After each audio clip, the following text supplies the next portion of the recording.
गुरुकुल को अगर हम वर्तमान जो शिक्षा पद्धति है उससे अलग कैसे देखें और कैसे समझें कि गुरुकुल जो शिक्षा पद्धति है वो सर्वांगीण विकास के लिए है और जो वर्तमान शिक्षा पद्धति है वो कहीं ना कहीं आर्थिक उसमें फंस के रह जाती है। देखिए, गुरुकुल शिक्षा पद्धति और वर्तमान शिक्षा पद्धति में सबसे बड़ा अंतर ये है कि यहाँ पर एक चरित्र की शिक्षा दी जाती है, मनुष्य बनने की शिक्षा दी जाती है, और वहां पर कागजी शिक्षा दी जाती है। ये नंबर लाने हैं, ये पास होना है, इसमें हमारे 100% नंबर आ गए, इसमें 99 नंबर है, इसमें तो वो नंबरों का प्रतिशत वो मायने नहीं रखता है। वो 50 झूठ बोलता है, लेकिन अगर नंबर लाता है तो वो हमारे गुरुकुल की संस्कृति में वो मान्य नहीं है। पहले उसका आचरण, वो सत्य, जब उसको शिक्षा देते हैं तो दीक्षा देते हैं। हमारी गुरुकुलीय शिक्षा दीक्षा से आरंभ होती है, वहां कोई दीक्षा का प्रावधान नहीं है। वहां पर आप आए और गिट आपने जो सुना दिया, मुंह से बोल दिया,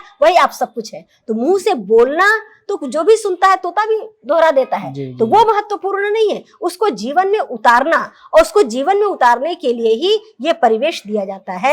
एक कुल में तुमको रहना है। जैसे तुम अपने पितृकुल को, मातृकुल को छोड़ करके आए हो, तो वहां पर तुम्हारा अभी तक का निर्माण हुआ।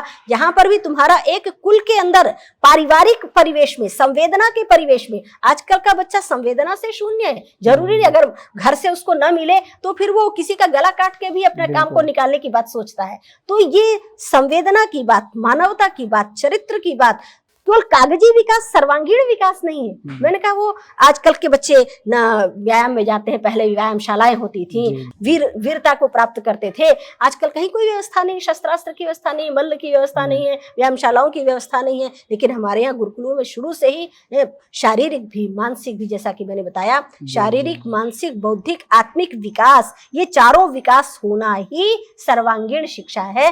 केवल रटंत विद्या ही, ये आजकल की जो विद्या है वो रटंत विद्या है, और उसमें धर्म की कोई शिक्षा ही नहीं दी जाती है। अपने हमारा कोई धर्म है, हमें हमारे धर्म की क्या विशेषताएं हैं, ये भी ठीक है, वो भी ठीक है, वो भी ठीक है, वो भी ठीक है, क्योंकि हमें कुछ पता ही नहीं है, इसलिए हमको सब कुछ ठीक लगता है। हम उसके आगे हाथ जोड़ दे तो भी ठीक है, उसके आगे हाथ जोड़ दे तो भी ठीक है। तो हमें जब शुरू से उनको ये विचारधारा बताई जाती है, तुम्हारा धर्म क्या है, तुम्हारी संस्कृति क्या है, तुम्हारे ऋषि मुनि क्या है, तुम्हारे पूर्वज क्या है, इतिहास पढ़ाना चाहिए। आजकल का इतिहास सारे मैकाले के इन सबके चक्कर में हमारे सारे इतिहास को उलट पुलट के रख दिया, ताकि अपने ऊपर कोई अभिमान ही न करे। हमको तो कुछ नहीं पता, सब विदेश से ही आया है जी, वो विदेश में आविष्कार हुआ तो हमने जाना, नहीं तो हमें तो कुछ भी नहीं पता था, हमें तो उद्योग धंधे नहीं आते थे, व्यापार करना नहीं आता था, कुछ भी नहीं आता था। तो ये गलत शिक्षाएं दी जा रही हैं।